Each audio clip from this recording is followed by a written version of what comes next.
आपका मेरे चैनल भक्ति का ज्ञान में हार्दिक स्वागत है। प्रिय भक्तगण, आज हम आपको एक कथा का श्रवण करा रही हूँ जो सुनने मात्र से आपके जीवन में सुख, संपत्ति और धन की वर्षा होगी। तो चलिए कथा को प्रारंभ करते हैं। भगवान शिव माता पार्वती से कहते हैं, स्वर्ग का हकदार कौन और तुलसी को रोज जल चढ़ाने से कौन सा फल मिलता है। फिर माता पार्वती कहती हैं, हे प्राणनाथ, कृपया मुझे इस संदर्भ में विस्तार से बताएं। फिर भगवान शिव कहते हैं, हे प्रिय, स्वर्ग जाने का असली हकदार कौन है और वह कौन सा पाप है जो मनुष्य को नरक जाने से नहीं रोक सकता। आज एक धार्मिक कथा के माध्यम से हम आपको बताएंगे कि पूजा पाठ, दान, धर्म आदि प्रकार के करोड़ों पुण्य करने के बाद भी मनुष्य नरक में क्यों जाता है और अत्यधिक पाप करने पर भी किस पुण्य के लिए मनुष्य को स्वर्ग की प्राप्ति होती है। अगर आप यह कहानी सुन रहे हैं तो पूरा सुनिए। इस कथा को आधा अधूरा छोड़कर जाने की गलती मत करिएगा, क्योंकि इस पवित्र कथा को पूरा सुनने से मनचाहा फल की प्राप्ति होगी। इसलिए इस कथा को पूरा सुने। आप शिव भक्त हैं तो भोलेनाथ का अनादर ना करें। तो चलिए कथा शुरू करते हैं। मगध राज्य की बात है। एक ही समय पर 5 लोगों की मृत्यु हो जाती है और वे सभी यमलोक पहुंच जाते हैं। यमलोक का दृश्य देखकर वे डर जाते हैं। विशालकाय यमराज सुवर्ण से बने सिंहासन पर विराजमान होते हैं और उनके पास चित्रगुप्त बैठे होते हैं, जिनके पास सभी प्राणियों का हिसाब किताब है। यम के दूत प्राणियों को आगे धकेल रहे हैं। कुछ मनुष्य जोर जोर से विलाप कर रहे होते हैं तो कुछ अत्यंत प्रसन्न होकर चल रहे होते हैं। स्वर्ग के द्वार से सुंदर प्रकाश दिखाई पड़ रहा होता है, जबकि नरक के द्वार से धधकती हुई अग्नि की ज्वालाएं दिख रही होती हैं। इस भयानक दृश्य को देखकर वे पांचों एक दूसरे से बात करने लगते हैं और अपने अपने पापों के बारे में चर्चा कर रहे होते हैं। उन 5 में से 4 लोगों ने अपने जीवन में बहुत पाप किए होते हैं और उन्हें लगता है कि अब वे चारों नरक में ही जाने वाले हैं। उन चारों में एक चोर होता है, दूसरी वेश्या होती है, तीसरा विद्वान पंडित होता है, चौथा एक राजा का सैनिक होता है और 5वां एक धनवान किसान होता है। वे पांचों अपने अपने कर्मों के फलों को भुगतने के लिए तैयार होते हैं। एक एक करके सभी पापी और पुण्य आत्माएं आगे बढ़ रही होती हैं। वे चारों एक दूसरे के पाप कर्मों के बारे में बताने लगते हैं। पहले चोर कहता है, भाई, मैं तो पक्का नरक में ही जाऊंगा, क्योंकि मैंने बहुत बार चोरी की है, दूसरों का धन लूटा है, दूसरों को तकलीफ दी है, लेकिन ऐसा मैंने मजबूरी में किया था। चोरी करके मैं अपने परिवार का पेट पालता था, क्योंकि मुझे कोई काम नहीं देता था। शायद विधाता ने मेरे भाग्य में यही लिखा था, इसीलिए हम चारों में सबसे बड़ा पापी हूं। मेरे पाप से मुझे कभी मुक्ति नहीं मिलेगी, ये मैं जानता हूं। पता नहीं मुझे अगला जन्म किस पशु का मिलेगा, यमराज मुझे कौन सा दंड देंगे। उसके बाद वेश्या बोलती है, भाई, हम चारों में मैं ही सबसे बड़ी पापिनी हूं। मुझसे बड़ा पाप यहां पर किसी ने नहीं किया होगा। जो स्त्री अनेक पुरुषों के साथ संबंध बनाती है उसे नरक में ही डाला जाता है, यही शास्त्र कहते हैं। इसीलिए मेरा भी नरक में जाना तय है। किंतु मैं शपथ खाकर कहती हूं, मैंने ये पाप जानबूझकर नहीं किए हैं। जब मैं छोटी उम्र की थी तभी एक दुष्ट व्यक्ति मुझे उठाकर ले गया और जबरदस्ती मुझे वेश्या बना दिया। मैंने अनचाहे ही कई पुरुषों से संबंध बनाए हैं। मेरे पास जीवित रहने का यही एक तरीका था। मैं और क्या करती। मेरे पास इतनी शक्ति नहीं थी कि उस दुष्ट पुरुष से लड़ सकूं। पता नहीं किस पाप के कारण मुझे इस जन्म में वेश्या बनना पड़ा और न जाने आगे मुझे किस पशु के रूप में जन्म लेना पड़ेगा। मेरे पापों से ऐसा लगता है कि मैं पक्का नरक में ही जाऊंगी। उसके बाद वह सैनिक बोलने लगा, भाई, हम चारों में सबसे बड़ा पापी तो मैं ही हूं। मैंने बहुत बड़े पाप किए हैं। मैं राजा का सिपाही था, इसीलिए मैं लोगों पर जोर जबरदस्ती करता था। मैंने कितनों के प्राण लिए हैं।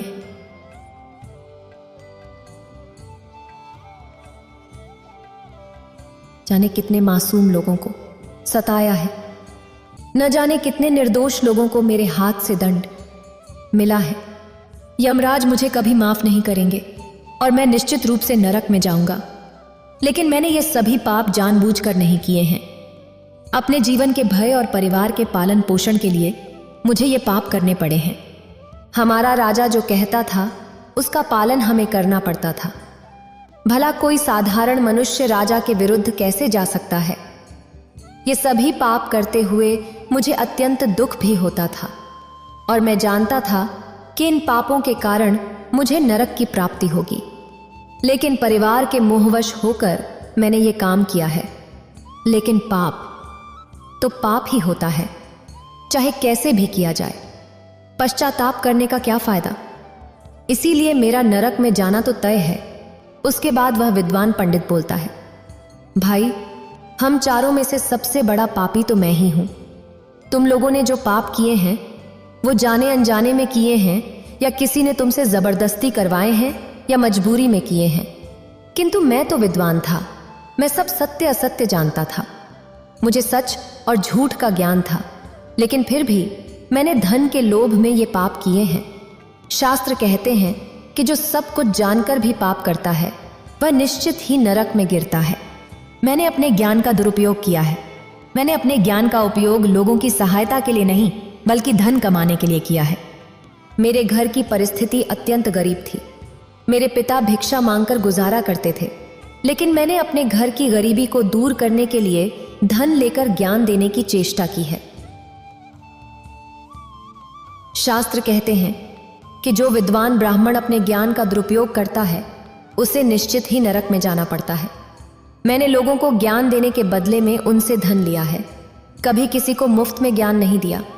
इसीलिए आप चारों में सबसे बड़ा पापी मैं ही हूं और मुझे ही नरक में जाना पड़ेगा। उन चारों की बात सुनकर वह धनी किसान हंस पड़ा और बोलने लगा, तुम चारों तो इतने बड़े पापी हो कि तुम लोगों को नरक में जाना ही पड़ेगा। तुम लोगों ने घोर पाप किए हैं और इसीलिए यमराज तुम लोगों को कभी माफ नहीं करेंगे। यहां पर मौजूद मैं अकेला ही सबसे अधिक पुण्यवान हूं।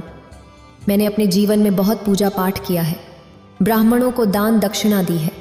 मैंने मृत्यु से पूर्व गाय का दान भी किया है और अब मेरे सभी पुत्र और पौत्र मेरी आत्मा की मुक्ति के लिए बड़े कार्यक्रम का आयोजन कर रहे हैं। वे मेरे लिए श्राद्ध, दान, तर्पण और यज्ञ कर रहे हैं। इसलिए मैं सबसे अधिक पुण्यवान हूं। मेरी 3 पत्नियां और 10 पुत्र हैं जो मेरी मुक्ति के लिए उपाय कर रहे हैं। और हां, मैंने अपने जीवन में कभी कोई पाप नहीं किया है और अगर जाने अनजाने में किए भी होंगे तो मेरे पुत्रों के श्राद्ध आदि के कार्यों द्वारा वे पाप भी नष्ट हो जाएंगे। मैं नित्य देव पूजा करता था, मंदिर जाता था और द्वार पर आए अतिथियों को भोजन कराता था। इसीलिए मुझे पूरा विश्वास है कि यमराज मुझे नरक में नहीं डालेंगे और मुझे मोक्ष की प्राप्ति निश्चित ही होगी। फिर वे पांचों धीरे धीरे आगे बढ़ने लगते हैं और जब उनका समय आता है तो उन पांचों के पाप और पुण्य के कर्मों का मूल्यांकन किया जाता है। सबसे पहले बारी आती है उस चोर की। फिर चित्रगुप्त उसका लेखा जोखा निकालते हैं। कुछ देर विचार करने के बाद उसके पाप पुण्य का मूल्यांकन करके यमराज उसे स्वर्ग में जाने के लिए कहते हैं। इस निर्णय को सुनकर चोर आश्चर्य में पड़ जाता है और बड़ी प्रसन्नता से स्वर्ग के दरवाजे की ओर चला जाता है। दूसरी बारी आती है वेश्या की। चित्रगुप्त उसका भी लेखा जोखा निकालते हैं और कुछ देर विचार करने के बाद उसके पाप पुण्य का मूल्यांकन करके यमराज उसे भी स्वर्ग में जाने के लिए कहते हैं। इस विचित्र निर्णय को सुनकर वेश्या भी आश्चर्य में पड़ जाती है। उसे यमराज के निर्णय पर विश्वास नहीं होता और वह बिना कुछ कहे ही बड़ी प्रसन्नता के साथ स्वर्ग के द्वार की ओर चली जाती है। फिर तीसरी बारी आती है उस सिपाही की। चित्रगुप्त उसके भी कर्मों का लेखा जोखा निकालते हैं और कुछ समय विचार करके उसके पाप पुण्य का मूल्यांकन करके यमराज उसे भी स्वर्ग में जाने के लिए कहते हैं। इस निर्णय को सुनकर वह सिपाही भी सोच में पड़ जाता है और बड़ी प्रसन्नता के साथ स्वर्ग के द्वार की ओर निकल जाता है। फिर चौथी बारी आती है उस विद्वान ब्राह्मण की। चित्रगुप्त उस ब्राह्मण के कर्मों का लेखा जोखा निकालते हैं और कुछ देर तक विचार करते हैं।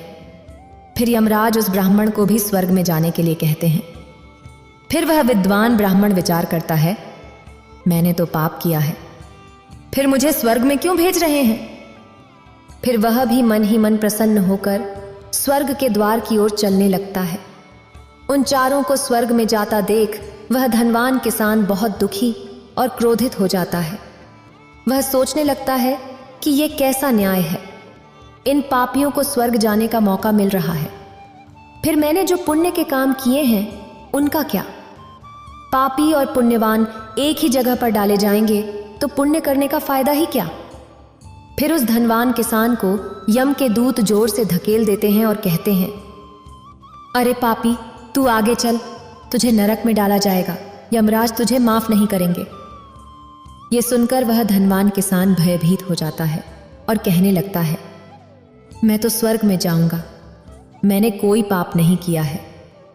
फिर वह धनवान किसान यमराज के सामने आकर खड़ा हो जाता है। चित्रगुप्त उसके कर्मों का लेखा जोखा देखते हैं और उसके पाप पुण्य के कर्मों का मूल्यांकन करते हैं, तो उसके पाप का पलड़ा भारी हो जाता है। यमराज उस धनवान किसान से कहते हैं, अरे दुष्ट, तूने बहुत बड़ा अपराध किया है, तू तो नरक में जाने के ही योग्य है। इतना सुनते ही वह किसान थर थर कांपने लगता है और यमराज से कहता है, हे धर्मराज, यह अन्याय है, मैंने तो जीवन में कोई पाप नहीं किए हैं, केवल पुण्य ही किए हैं। आप मुझे नरक में क्यों डाल रहे हैं?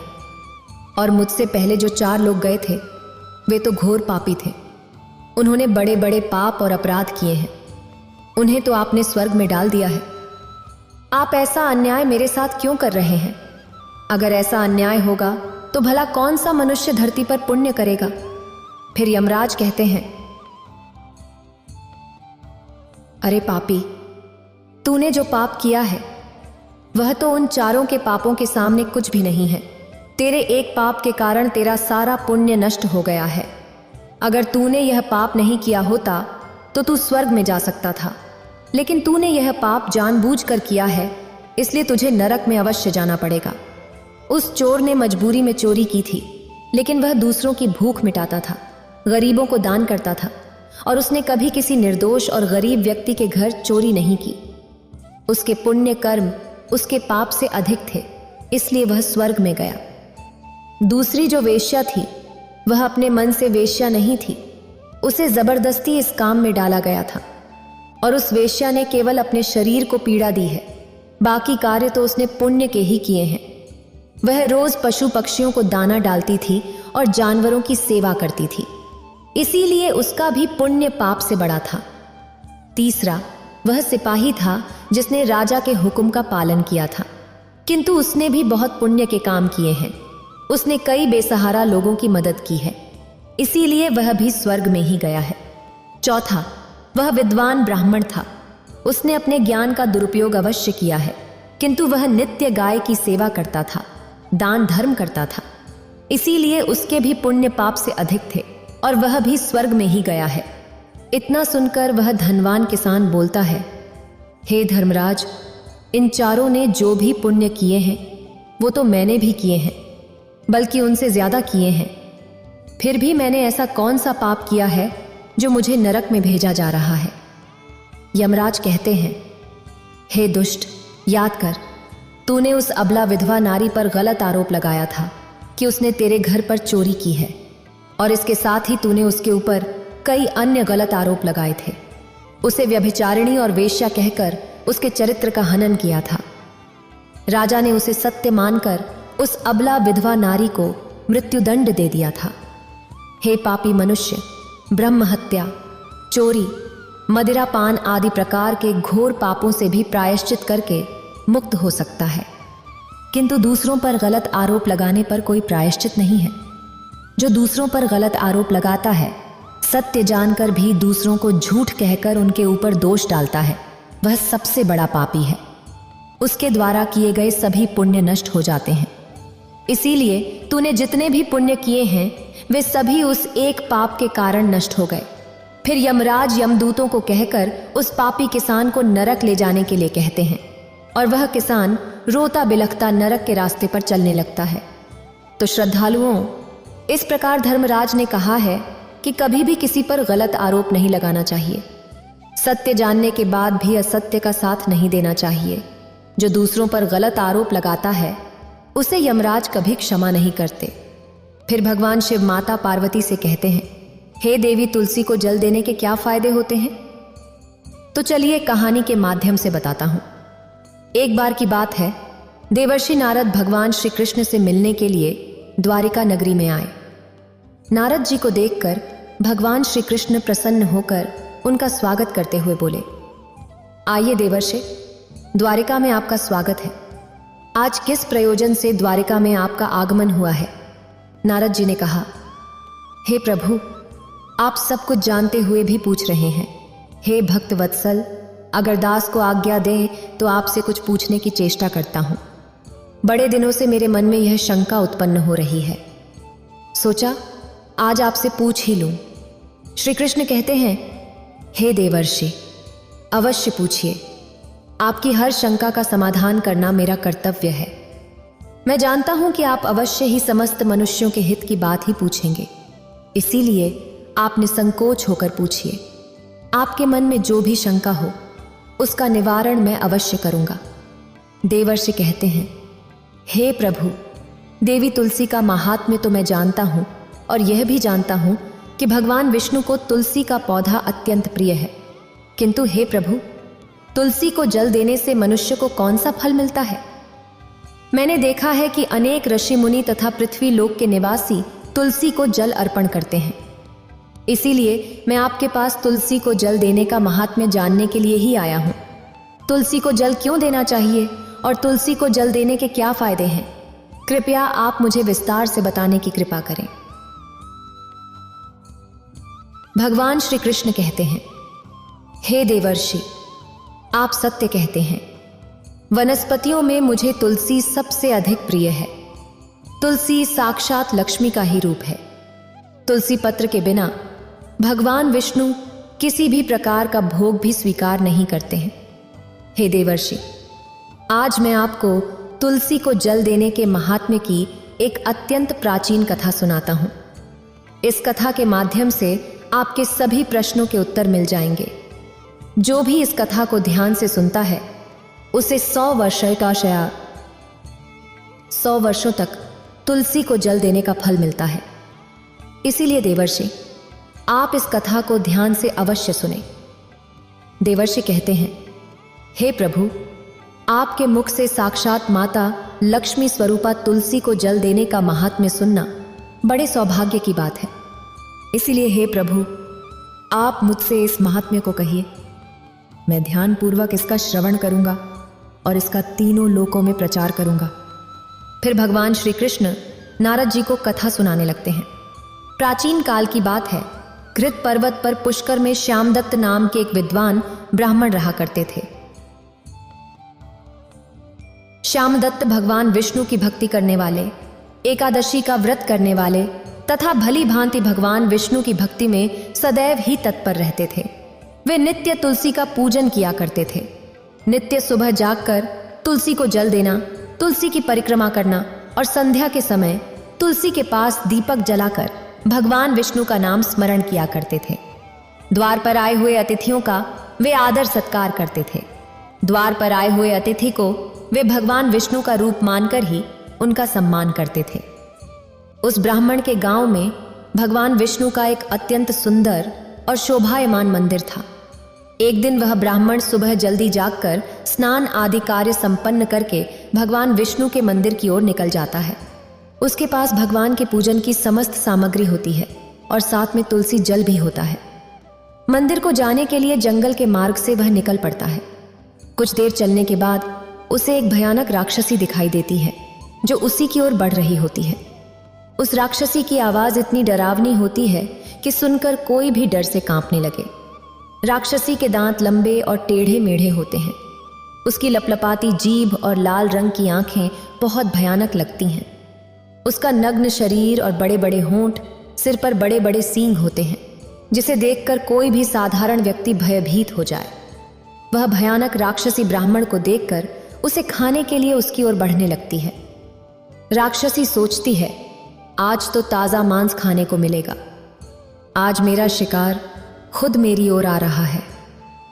उस राक्षसी को देखकर ब्राह्मण डर जाता है और भगवान से रक्षा की प्रार्थना करने लगता है।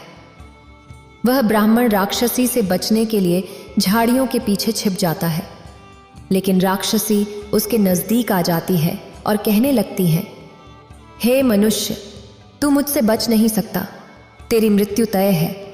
आज ईश्वर ने तुझे मेरा ग्रास बनाया है, इसलिए तू व्यर्थ ही बचने का प्रयास कर रहा है। इस जंगल में मुझसे कोई नहीं बच सकता। जो भी प्राणी मेरे पास आता है वह मेरा भोजन बन जाता है। मुझे पता है तू झाड़ियों के पीछे छिपा हुआ है। तेरी आकृति मुझे साफ साफ दिखाई दे रही है, इसलिए तू जल्दी से मेरे सामने आ जा। राक्षसी की ऐसी बातें सुनकर ब्राह्मण के पसीने छूटने लगते हैं। वह डर से कांपने लगता है, उसका हर अंग थरथराने लगता है। फिर वह ब्राह्मण भगवान विष्णु का स्मरण करते हुए सोचता है, मैं भगवान विष्णु का परम भक्त हूं, नित्य उनकी पूजा करता हूं, मुझे राक्षसों से कैसा भय। अगर भगवान की यही इच्छा है तो मैं उस राक्षसी के सामने खड़ा हो जाता हूं। फिर वह ब्राह्मण साहस जुटाकर बाहर आता है और हिम्मत करते हुए पात्र में रखा तुलसी जल मिश्रित जल उस राक्षसी पर फेंक देता है। तुलसी जल मिश्रित जल ली। जल राक्षसी पर पड़ते ही उसका शरीर जलने लगा और उसके सभी पाप नष्ट हो गए। उस जल के प्रभाव से राक्षसी का उग्र स्वभाव अचानक शांत हो गया और उसे अपने पिछले जन्मों की याद आने लगी। उसने पिछले जन्म में किए गए सभी पाप कर्मों को याद किया और नरक में भुगती गई सजाओं को भी। सब कुछ अचानक से उसे याद आ गया। फिर वह राक्षसी ब्राह्मण की ओर देखकर कहने लगी, हे ब्राह्मण देवता, आप कौन हैं? आपने मुझ पर कौन सा जल डाल दिया है जिससे मेरा अंतःकरण शुद्ध हो गया है? मेरी तामसिक प्रवृत्ति नष्ट हो गई है। मैं तो यहाँ आपको भोजन समझकर खाने आई थी, किंतु अब मेरी भूख भी शांत हो चुकी है और मुझे अपने पूर्व जन्म के कर्म याद आने लगे हैं। किस कारण से मुझे राक्षसी का शरीर प्राप्त हुआ? पूर्व जन्म के पाप के कारण ही मैं इस दशा में पहुंच गई हूं। इसीलिए हे ब्राह्मण देवता, मुझे क्षमा करके बताने का कष्ट करें। ब्राह्मण ने कहा, हे राक्षसी, मैं भगवान विष्णु का भक्त श्यामदत्त हूं और मैंने तुम पर तुलसी जल मिश्रित जल डाल दिया है, जिससे तुम्हारे दुष्ट स्वभाव का नाश हुआ है। हे राक्षसी, तुम मुझे बताओ कि तुम कौन हो? तुम कहां से आई हो और इस वन में राक्षसी बनकर क्यों भटक रही हो? किस पाप के कारण तुम्हारी ऐसी दुर्दशा हुई है? मुझे सारी बातें विस्तार से बताओ। यदि तुम्हारी मुक्ति का कोई उपाय हो तो मैं अवश्य करूंगा। फिर वह राक्षसी कहने लगी, हे ब्राह्मण देवता, मैं आपको मेरे पूर्व जन्म का वृतांत सुनाती हूँ। पूर्व जन्म में सौराज्य नाम के नगर में ऋषि नाम के एक ब्राह्मण रहा करते थे, जो अत्यंत गुणवान, पुण्यवान तथा धर्म का पालन करने वाले थे। मैं उन्हीं की पत्नी थी और मेरा नाम देवकला था। उस जन्म में मैं बड़े भयंकर स्वभाव की स्त्री थी। मैंने कभी अपने पति का भला नहीं किया, न ही उन्हें कभी भोजन परोसा। मैं अकेले ही मिठाई खाती थी और पति को बासी खाना देती थी। मैंने हमेशा अपने पति की आज्ञा का उल्लंघन किया और उनकी कोई बात नहीं मानी। मैं हमेशा अपनी मनमानी करती थी और झगड़ा करना मुझे बहुत पसंद था। मैं हमेशा अपने पति के साथ झगड़ा करती थी। मैंने कभी अपने पति के माता पिता की सेवा नहीं की और उनके साथ हमेशा दुर्व्यवहार किया। मेरे पति मुझसे हमेशा दुखी रहते थे और मेरे बुरे आचरण से उन्हें बहुत कष्ट होता था। जब मेरे पति ने दूसरी स्त्री से विवाह करने का विचार किया तो मैंने क्रोध में आकर विष खाकर अपने प्राण त्याग दिए। फिर यमराज के 2 दूत मुझे लेने आ गए और मुझे पाश में बांधकर पीटते हुए यमलोक ले गए। यमदूतों ने मुझे यमराज के सामने खड़ा कर दिया। यमराज का भयानक रूप देखकर मैं बहुत डर गई। मुझे देखकर यमराज ने चित्रगुप्त से कहा, हे चित्रगुप्त, देखो तो सही, इस स्त्री ने अपने जीवन में कौन से कर्म किए हैं? क्या इसने कोई शुभ कर्म किए हैं या नहीं? इसके पाप अधिक हैं या पुण्य? तब चित्रगुप्त ने मेरे कर्मों का लेखा जोखा देखते हुए कहा, हे धर्मराज, इसने अपने जीवन में कोई भी पुण्य का काम नहीं किया है। यह स्वयं मिष्ठान भोजन करती थी और पति को बासी भोजन खिलाती थी। इसलिए इसे चमगादड़ के जन्म में डाल देना उचित होगा, जहां यह विष्ठा खाती हुई जीवन व्यतीत करे। इसने सदैव ही अपने पति से द्वेष किया है और इसकी प्रवृत्ति सदा ही कलह करने वाली थी। इसीलिए इसे सुरनी के जन्म में डाल दिया जाए, जहां यह विष्ठा का भोजन करती हुई समय व्यतीत करे। हे धर्मराज, इस पापी स्त्री ने जिस बर्तन में भोजन बनाया उसी बर्तन में हमेशा भोजन किया है। इसी दोष के कारण इसे बिल्ली के जन्म में डाल दिया जाए, जिससे यह अपनी ही संतान का भक्षण करने लगेगी। इस स्त्री ने अपने पति को निमित्त बनाकर आत्महत्या की है, इस अत्यंत निंदनीय कार्य के लिए। यह कुछ समय के लिए प्रेत बनकर पृथ्वी पर निवास करेगी। इसे दूतों के साथ मध्य प्रदेश में भेज देना चाहिए। वहां पर यह कई वर्षों तक प्रेत का शरीर धारण करके रहेगी। चित्रगुप्त के द्वारा मेरे कर्मों का लेखा जोखा बताने के बाद धर्मराज ने अपने दूतों को आज्ञा दी और मुझे नरक में डाल दिया। नरक में कई वर्षों तक सजा भोगने के बाद मुझे अलग अलग प्राणियों के जन्म में डाला गया। इस प्रकार से कई पशुओं के जन्म प्राप्त करके अब मैं इस जन्म में प्रेत बनकर घूम रही हूं। प्रेत के शरीर में आकर मुझे 500 वर्ष बीत चुके हैं। इस प्रेत के शरीर में मैंने कई निर्दोष मनुष्यों को खाया है और कई प्राणियों का भक्षण किया है। फिर एक दिन मैंने भूख प्यास से पीड़ित होकर एक पुरुष के शरीर में प्रवेश किया। उस व्यक्ति के साथ मैं कृष्णा नदी के किनारे पहुंच गई। वहां भगवान विष्णु के सेवकों ने मुझे उस व्यक्ति के शरीर से निकालकर जबरदस्ती वहां से भगा दिया। हे ब्राह्मण देवता, तभी से मैं भूख और प्यास से परेशान होकर प्रेत बनकर इधर उधर भटक रही हूं। आज मैं इस जंगल में अपनी भूख मिटाने के लिए आई थी। तभी मेरी नजर आप पर पड़ी, लेकिन आपके हाथ से मेरे ऊपर तुलसी जल मिश्रित जल गिरने से मेरे पाप नष्ट हो गए और मुझे अपने पिछले जन्म की याद आ गई, जो मैंने आपको पूरी तरह से बता दी है। हे विप्रवर, कृपया मुझ पर दया करें। आप एक पुण्यात्मा प्रतीत होते हैं। कृपया मुझे इस प्रेत के शरीर से मुक्ति दिलाएं। फिर वह श्यामदत्त ब्राह्मण कहता है, हे राक्षसी, तीर्थ स्नान, दान और व्रत आदि कार्यों से मनुष्यों के पाप नष्ट हो जाते हैं, लेकिन इस समय तुम प्रेत के शरीर में हो, इसलिए ये कार्य तुम नहीं कर पाओगी। तुम्हारी ऐसी दुर्गति देखकर मुझे बहुत दुख हो रहा है। तुम्हारा दुख देखकर तुम्हारा उद्धार किए बिना मेरे मन को शांति नहीं मिलेगी। मैं भगवान विष्णु का भक्त हूं और मैं नित्य तुलसी को जल देता हूं, तुलसी को प्रणाम करता हूं।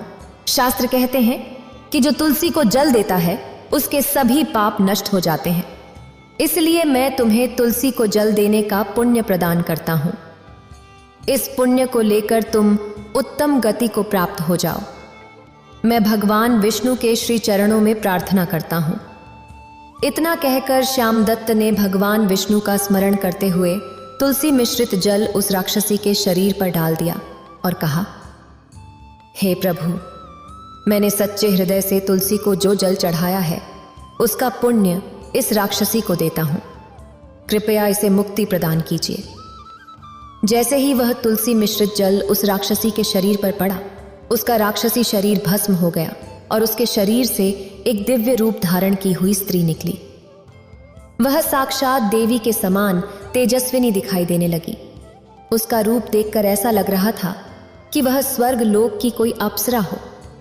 तब उस स्त्री ने श्यामदत्त को प्रणाम किया और कहने लगी, हे द्विज श्रेष्ठ, आपकी कृपा से मुझे इस पापी शरीर से मुक्ति मिली है।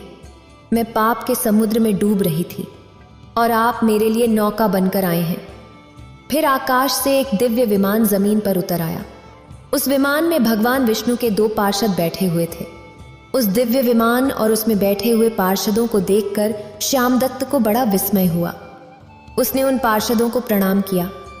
ब्राह्मण को प्रणाम करते हुए देखकर वे पार्षद कहने लगे, हे ब्राह्मण, तुम्हें धन्यवाद है क्योंकि तुम सदा ही भगवान विष्णु की आराधना में संलग्न रहते हो, अतिथियों का सत्कार करते हो। तुम धर्मात्मा हो और एकादशी के व्रत का अनुष्ठान करते हो। तुमने बचपन से लेकर आज तक तुलसी को जल दिया और उसकी सेवा की है। तुम्हारे पुण्य के दान से ही यह राक्षसी पाप से मुक्त होकर विष्णु लोक को जा रही है। जब तुम्हारे इस शरीर का अंत होगा, तुम अपनी पत्नी के साथ भगवान विष्णु के धाम वकय बने के कपाय के माये कुंठ लोक में जाओगे और उन्हीं के समीप चिरकाल तक निवास करोगे। श्री कृष्ण कहते हैं, हे देवर्षि, इस प्रकार से तुलसी को जल देने का पुण्य प्राप्त करके श्यामदत्त ब्राह्मण ने उस राक्षसी को मुक्ति दिलाई है। भगवान श्री कृष्ण कहते हैं, हे देवर्षि, वनस्पतियों में मुझे तुलसी प्रिय है। मासों में कार्तिक मास, तिथियों में एकादशी और क्षेत्रों में मुझे द्वारका प्रिय है। इसलिए जो मनुष्य नित्य तुलसी की पूजा करता है और तुलसी को जल देता है, वह मुझे सबसे अधिक प्रिय है। ऐसे मनुष्य की कभी दुर्गति नहीं होती और वह कभी नरक में नहीं गिरता है। जिन घरों में तुलसी का पौधा हमेशा हरा भरा रहता है, वहां सुख, शांति और समृद्धि बनी रहती है। भगवान विष्णु की पूजा में और उन्हें चढ़ाए जाने वाले भोग में तुलसी के पत्ते जरूर होने चाहिए, क्योंकि तुलसी के बिना भगवान विष्णु किसी भी प्रकार का भोग स्वीकार नहीं करते। इसलिए हर घर में तुलसी का पौधा होना चाहिए। तुलसी के पौधे के पास थूकना बहुत बड़ा अनर्थ माना जाता है। तुलसी के पास जल से भरा हुआ पात्र भी नहीं रखना चाहिए। तुलसी के पौधे के पास दीपक जलाने के बाद उसे वहां से हटा देना चाहिए, क्योंकि तुलसी के नीचे जलता हुआ दीपक रखना अशुभ माना जाता है। जिस स्थान पर तुलसी का पौधा हो, उसे हमेशा स्वच्छ रखना चाहिए। इसलिए नियमित रूप से तुलसी के पौधे के पास सफाई का ध्यान रखें। शास्त्रों के अनुसार मासिक धर्म के दौरान महिलाओं को तुलसी के पौधे में पानी नहीं डालना चाहिए और तुलसी को स्पर्श करना भी वर्जित है। तुलसी को बिना स्नान किए जल नहीं देना चाहिए और पैरों में चप्पल पहनकर भी तुलसी को जल नहीं देना चाहिए। तुलसी को जल देते समय ध्यान रखें कि वह जल आपके पैरों पर न गिरे, इससे तुलसी का अपमान होता है।